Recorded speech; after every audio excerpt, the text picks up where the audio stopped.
How's it going, everybody? Welcome to Spooky Night. Yes, it's been quite a fun spooky night so far. You haven't seen anything yet. I've got a lot planned, a lot of original content, including a brand new episode of Donkey Ali and another movie night, maybe two, coming out before Halloween. That's right. I'm working real hard for you guys. Okay. Last year, you might remember, you might not, I reviewed a movie called 3. Whenever I reviewed that movie, I didn't finish it. I had a lot of people say, hey, why didn't you finish the movie? I just thought that it had a twist ending. Normally, I don't have twist endings on my show, so I'm like, oh, I don't want to give it away. The more I got responses from you guys and the more I thought about it, I was like, well, actually, I have a lot of thoughts about this ending. And so, yes, spoiler alert. Probably in January, I filmed my thoughts on it, and I've gotten it together, and I figured, you know what? There's no better time for me to release this than to do it now during Spooky Night.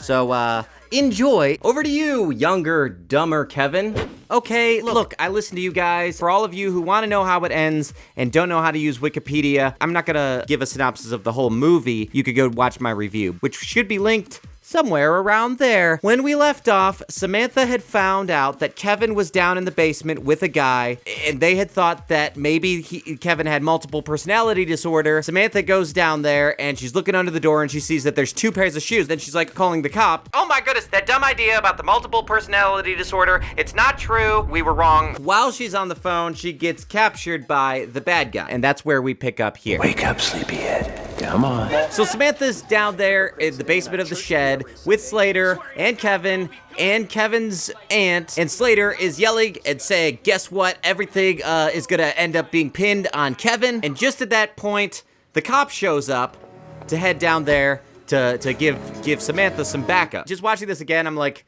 I don't care about any of these characters, except for that, Angel Fountain. I'm hoping it survives the rest of this movie. The cockroach is yet to confess his sin, and so it's time to play out the game.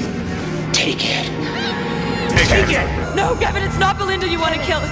So, Slater's trying to get Kevin to kill Belinda because of all the bad things that he's done to him in his life, which we learned about throughout the course of the movie. But as the cop shows up in the basement, she sees something you wouldn't even believe.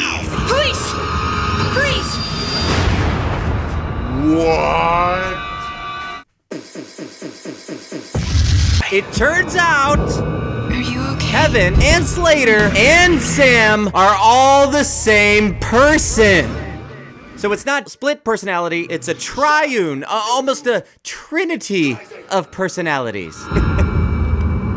Drop the gun. Kind of like in any of these movies, it shows this flashback of all the moments we should have seen he actually was Sam all along. Because you're thinking like, well, wait a minute, she talked to Sam, not only on the phone, but she like addressed her, but it turns out there's just this lady who's behind her. But you saw Sam at the hotel and at the police station. And you! Now! I never saw Sam. She never saw outside- Sam. Not in a box or with a fox. She didn't see Sam here or there. She never saw Sam anywhere. Ugh. It's frustrating because this is one of those situations in a movie where it's like, ooh, a twist. We just pulled a fast one on you. You should have seen it all along. You're an idiot. At this point, anybody could be part of his imagination because they showed us everything from his perspective. So as we see it from his perspective, we're seeing Sam. We're seeing Slater. And we're hearing the phone. Apparently, he's been doing... Kevin is doing a voice, like Sam's voice, which I guess in the book that would have made a little bit of sense, because you just picture in your head, okay, he's doing the voice of a girl, and he's like, hi, I'm Sam. You know, and just sounds like a ugly-sounding woman. No offense to any attractive-sounding women out there. But instead, we hear Sam, and she sounds like a normal girl. Whatever normal is. Relatively speaking, she doesn't sound like a dude doing a girl's voice. That's what I'm trying to say here. Kevin, there's no one in here except you, me, and Belinda. And a few pieces of your dog. Why are you saying that? She must have a plan. Go along. The truth is I don't have a plan. The truth is you were half right. Slater is Kevin. But so are you. He created you both when he was a little boy. I guess we should have all known a super attractive girl like that wouldn't have been interested in Kevin. Nobody named Kevin gets a super attractive girl interested in him. Come on, Kevin. You should have known it all along. I, on the other hand, do have a super attractive girl who's interested in me, and that's my wife, my girl wife, Carmen. In that house, you were created from all... All right, so here's the reason why I said that I think that this would have made a little bit more sense if it went from the cop's perspective. So the cop has motivation, right? Because her brother was killed by this killer. So she's in her head saying, all right, I need to find the riddle killer and I need to have my revenge. And so she's like motivated by this revenge and she's gonna get him. She's gonna kill him and she's picturing in her head, I'm gonna find this guy. So she's following the clues, but yet all along she's helping out Kevin. She's maybe falling in love with him or maybe she learns to like this Kevin guy. It builds up and she's discovering all these clues and then realizes maybe I'm gonna find Slater. She gets down to this point. This is the point where she would be able to look and say, wait a minute, I wanted to kill the guy who killed my brother all this time, but I didn't know it would be like this. I didn't know that my killer would actually be this guy who actually is just sick and he needs help. Then she's forced to make a choice. Do I take revenge for my brother or do I help this guy who needs help? And then you'd have a great message of forgiveness maybe there, or going ahead and killing him for no reason. I think that, maybe a little cliche, but that would have been interesting. But the reason I think they didn't take that approach is because they wouldn't have been able to give this spiritual lesson that they're about to talk about. Oh my goodness. But it's not true. Trick photography. I'm bleeding. And he... Oh, wait, why are you bleeding? You didn't get shot. It's a bunch of psycho crap. Your book is crap. You couldn't even figure out who the real killer was. Kill her! Kill her now! No, Kevin, it's not Belinda you want to kill. You want to kill the evil inside yourself. Do it! Kevin, in your thesis, you wrote about the three natures of every human being.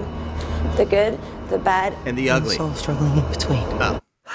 So, another big problem I have with this movie is that the spiritual lesson that it's trying to say is that every human being has the potential to be evil. But this guy clearly is suffering from a sickness, a mental illness, schizophrenia, or multiple personality disorder. That's not the same as being evil, right? To me, somebody with schizophrenia, they have a disconnect in their brain. They're no more evil than somebody who has cancer and is dying. Like someone with cancer isn't committing suicide. There's something in their brain that's causing them to do something bad.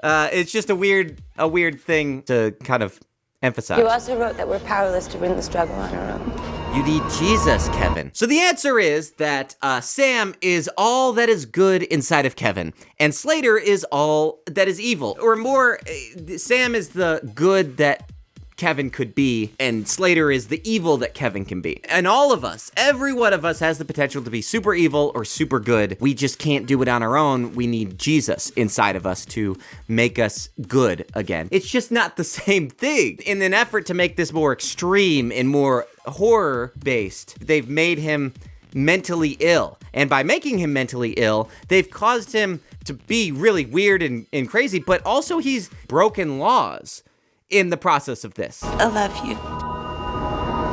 Me too. Well, it's good because now him and the cop can be together.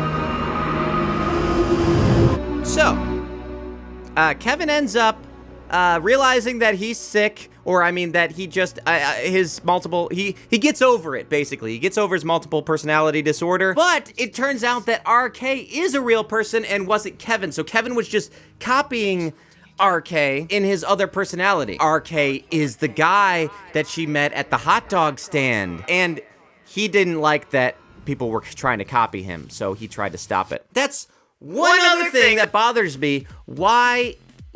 Is it so that Kevin can go free at the end and say, well, I didn't really do anything wrong, even though he attempted murder, planting an explosive on somebody? Probably domestic terrorism is something that he also has committed multiple times because he blew up that bus.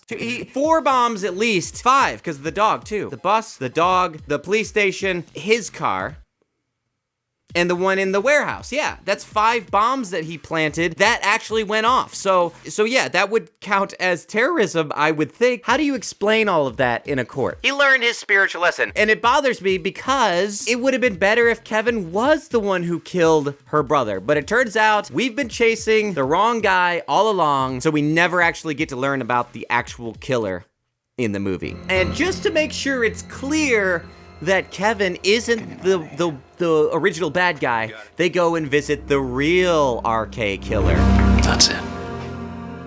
That's it. Well, there you go. Now you have the ending of your movie. Kevin ends up in a mental hospital. There's so many holes he couldn't have kept plugged. How long will he be here? It's up to the courts to decide. The person that caused it all. And they discuss the actual meaning behind what happened. I mean, we kind of got it already, but they really drive it home, talking about how he created good and evil in his mind and what exactly happened in this movie, for those of you who didn't get it. Those are my thoughts about what the ending of this movie was. Let me know what you thought in the comments below. I know that it's not just a twist for a twist's sake, but I'm pretty sure that they thought of the twist first and then they wrote the story behind it. Maybe I'm dumb. You know, maybe this is an exploration of something deeper than what I wanted the movie to be, because it's diving deeper into the spiritual ramifications. But I just think it's a little weird to conflate spiritual warfare with schizophrenia. That's a bit of a weird approach. That's my thoughts. Hope you guys liked it. You're welcome. I'll talk to you guys later. Good night. Guys, I have so much fun making the show, but I couldn't do it without the awesome people who pledged to my Patreon. Some of those people include the Low Res Cinema YouTube channel, the Defenders of Liberty podcast, the Barely Protestant podcast. All that content is linked below. Jacob and Emily Rugrock, Andrea and Phil Lawson, and Amanda Stewart. Plus the other people on the screen. Thank you so much, everybody, for your support. If you want to support the Patreon, head over to patreon.com/saygoodnightkev. That's all I've got to say for today. I'll see you guys soon. Good night.